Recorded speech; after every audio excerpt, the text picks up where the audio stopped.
200 মেগাপিক্সেলের যে ক্যামেরা সেটআপটা থাকবে সেটা তো স্যামসাং তৈরি করে দিয়েছে, আর এই সেন্সরটা আগামী বছর স্যামসাং তাদের S23 আলট্রা স্মার্টফোনে ইউজ করতেও পারে এবং পিক্সেল বিনিং এর মাধ্যমে সেই আগের মতোই 12.5 মেগাপিক্সেলের ছবিগুলো খুব সম্ভবত তুলতে পারবে K50s Pro স্মার্টফোনটা, বিকজ এখানে 16টা পিক্সেলকে একসাথে মার্চ করে একটা বড় পিক্সেলে রূপান্তরিত করা হবে। যদিও কিনা এটা 200 মেগাপিক্সেলের সেন্সর, তারপরও এর সাইজ কিন্তু 1 ইঞ্চিরও নিচে।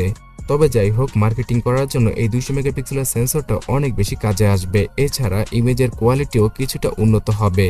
বাই ডিফল্ট নর্মাল ছবিগুলো ক্লিক করলে লো লাইটেও নাইট মোড বাদে খুব ভালো ভালো ছবিগুলো তুলতে পারা যাবে এই ইমেজ সেন্সরটার মাধ্যমে।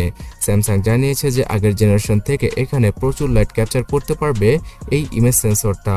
তবে হ্যাঁ, K50s স্মার্টফোনে 200 মেগাপিক্সেলের মেইন ক্যামেরা সেন্সরের পাশাপাশি ফালতু 8 মেগাপিক্সেলের আল্ট্রাওয়াইড আর 2 মেগাপিক্সেলের ম্যাক্রো ক্যামেরা সেটআপকেও ইউজ করবে শাওমি, যেটা একদমই হতাশজনক। তবে যাই হোক, 20 মেগাপিক্সেলের সেলফি ক্যামেরা তার সাথে 4K ভিডিও রেকর্ডিং এর সাপোর্ট থাকবে K50s Pro স্মার্টফোনটার পেছনে। এছাড়া ব্যাকগ্রাউন্ড ব্লার করে ভিডিও করা, তার পাশাপাশি ব্লগ মোড সহ ফুললি আনলক প্রো মোডের সাপোর্টটাও পাওয়া যাবে K50s Pro স্মার্টফোনটার ক্যামেরা অ্যাপে। সো শুধুমাত্র ক্যামেরা নিয়ে বলবো না, এই ফোনটার ডিসপ্লে সম্পর্কেও জানাচ্ছি। 6.67 ইঞ্চির OLED প্যানেলের 120 হার্টজের ডিসপ্লেকে ইউজ করা হবে এই স্মার্টফোনটায়, যেখানে কিনা HDR10+ এর সাপোর্টটাও থাকবে এবং কর্নিং গরিলা গ্লাস 5 এর প্রোটেকশনটা থাকবে ডিসপ্লের উপরে। সো একটা মারাত্মক লেভেলের ফ্ল্যাট এজের ডিসপ্লেকে ইউজ করতে যাচ্ছে শাওমি এই রেডমির স্মার্টফোনটায়। স্মুথনেসের ক্ষেত্রে কোনো প্রকার ঘাটতি পাওয়া যাবে না, বিকজ এই ফোনটাতে বস লেভেলের স্ন্যাপড্রাগন 8+ Gen 1 চিপসেটটাকে ইউজ করবে শাওমি, যেটা কিনা এইরকম ডিসপ্লেকে ইজিলি হ্যান্ডেল করতে সক্ষম। মানে কোনো প্রকার জিটারনেসই পাওয়া যাবে না যখন কিনা আপনারা ফোনটিকে ইউজ করবেন। আর ল্যাগ এবং হ্যাং করাকে বন্ধ করার জন্য 8GB এবং 12GB র্যামের সাথেই আসবে শাওমি K50s Pro স্মার্টফোনটা।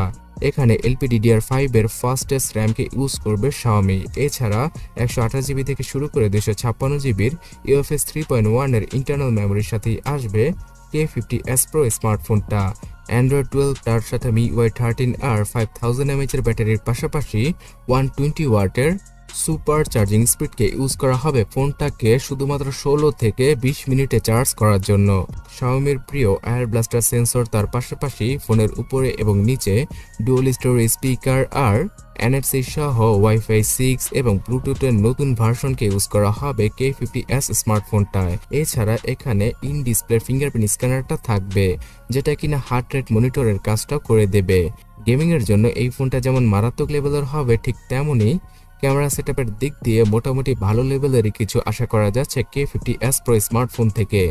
সো সুপার চার্জিং স্পিড, মাখনের মতো ডিসপ্লে এবং হাই পারফরমেন্স সবকিছু মিলিয়ে K50s ফোনটা লঞ্চ হওয়ার পরে বাংলাদেশের আনঅফিশিয়াল মার্কেটে 50,000 টাকার উপরেই পাওয়া যাবে।